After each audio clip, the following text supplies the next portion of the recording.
So what we do then is to apply this understanding of what philosophy is, apply our understanding of the body, mind and intellect to various aspects of life. Second aspect we want to cover is herd instinct. So when it comes to choosing, herd instinct refers to this tendency in us to choose what everybody else is doing. The mind follows the herd the same way a sheep does. School to college to job to marriage to family, because everybody's doing it. The question is, why does the mind follow like a sheep?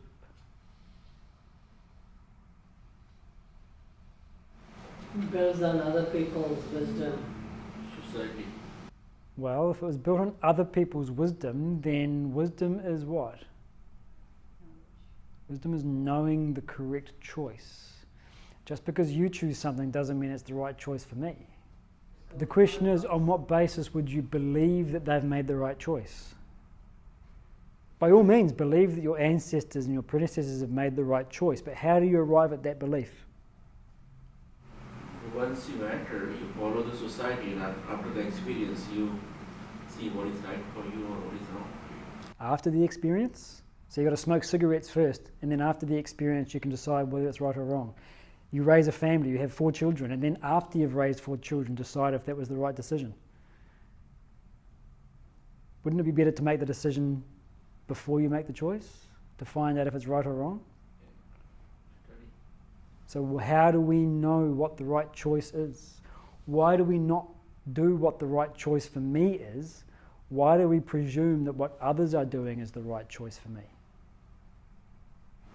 I think because there's evidence that they're happy or something like that. Oh really? Yeah. Where is the evidence?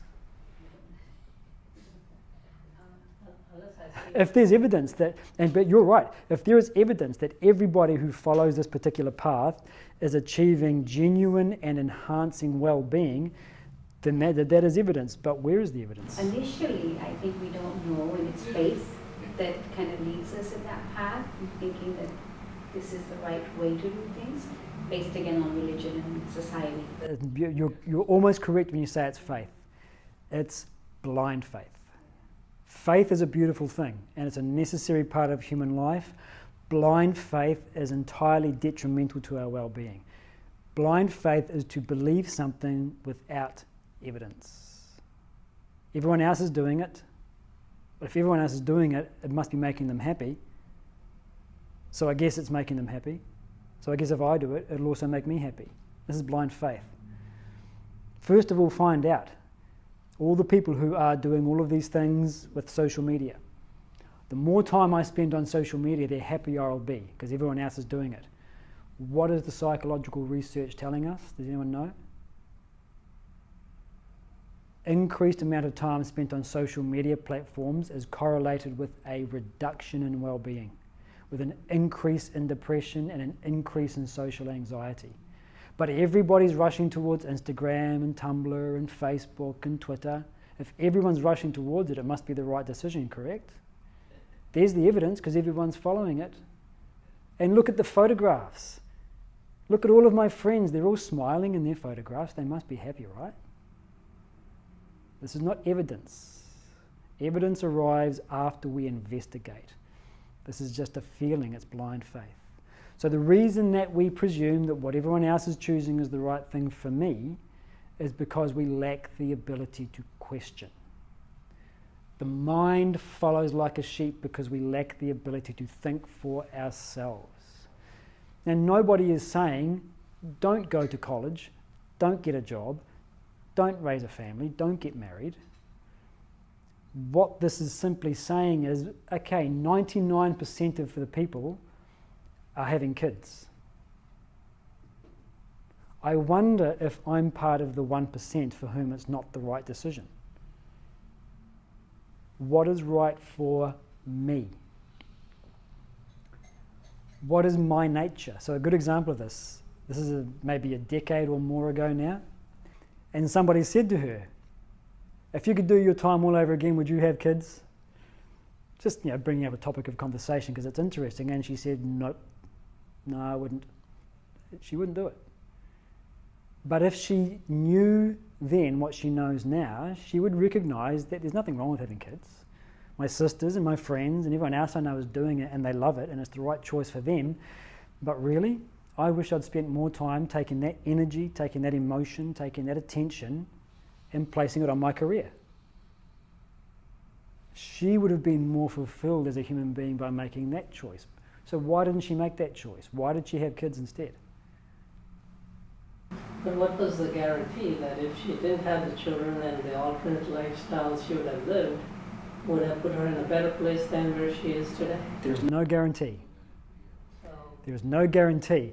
But what we're saying is you give yourself the best chance of making the right choice for you if you investigate before you make the choice, not after you make the choice. And there's always going to be imperfect knowledge.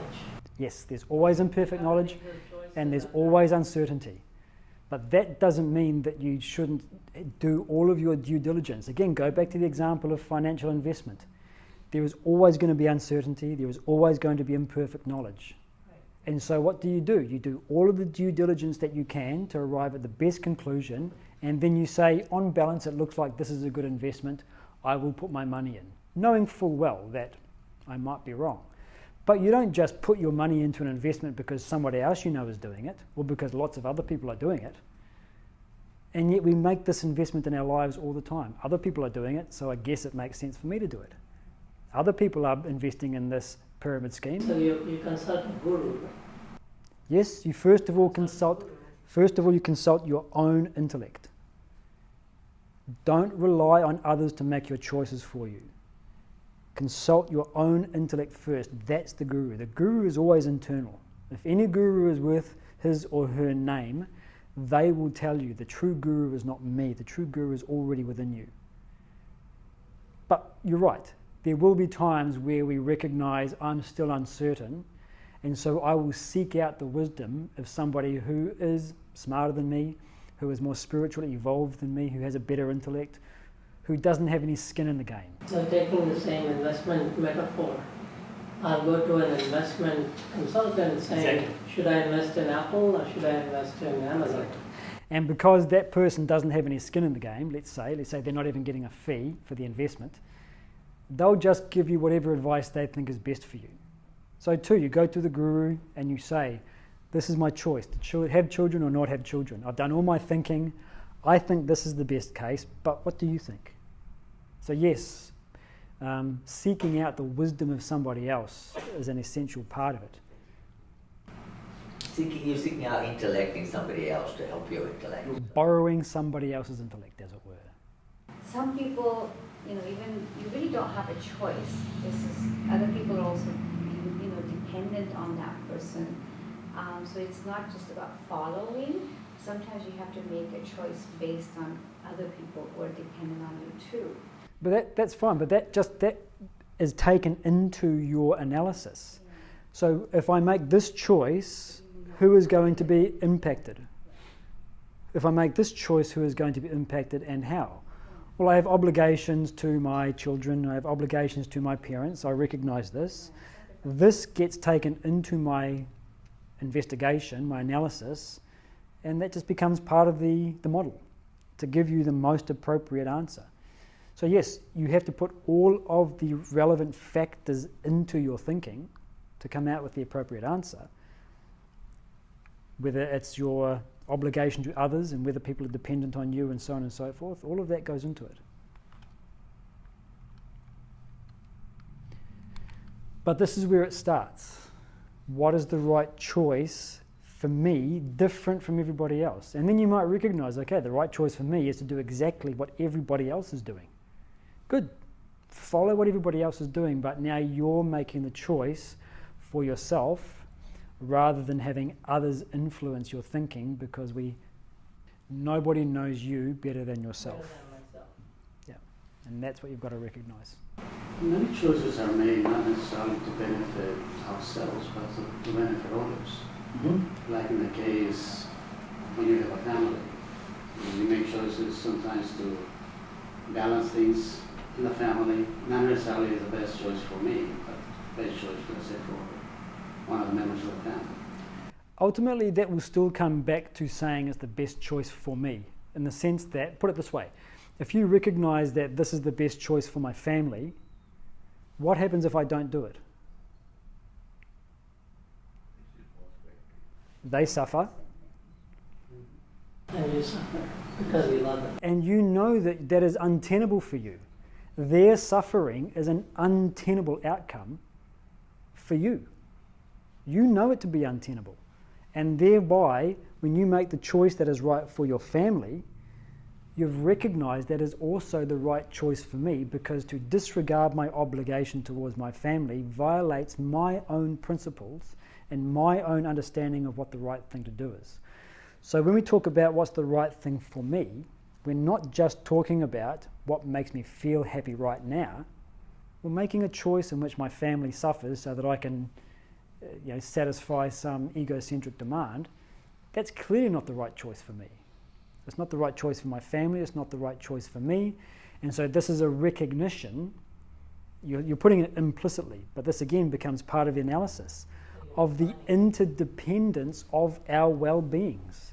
There's a beautiful quote by Martin Luther King in his I Have a Dream speech, and he's talking about the fact that our white brothers and sisters are here in support because they have recognized that their freedom is inextricably bound to our own.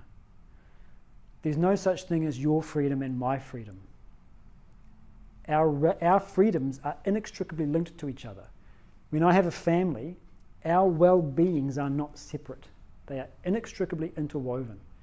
And so I can't just make choices based upon what I think I want. I've recognized the interdependence of our lives, of our experiences, and I also take that into consideration. So I do the thing that is going to benefit these 6 people, even though I will be disadvantaged in this way, because the disadvantage that I get has an overall benefit of this much when I recognize the overall well-being that is being enhanced by making that choice. So you're expanding your ego to include the family unit, not just you. Expand your circle of identification to recognize that when I say me, I'm not just talking about this body, this mind, and this intellect. When I say me, I'm talking about my wife, my husband, my kids, my brothers, my sisters, my extended family, my neighbors, the neighbors I don't know, the people in my state, the people in my country, the people on this planet, all sentient beings now and in the future. How wide can you expand your circle of identification? This is the question.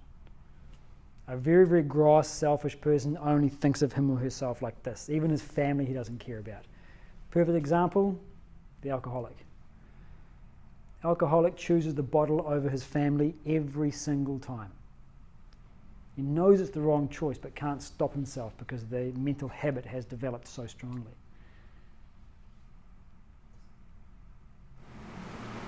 What is the solution for him?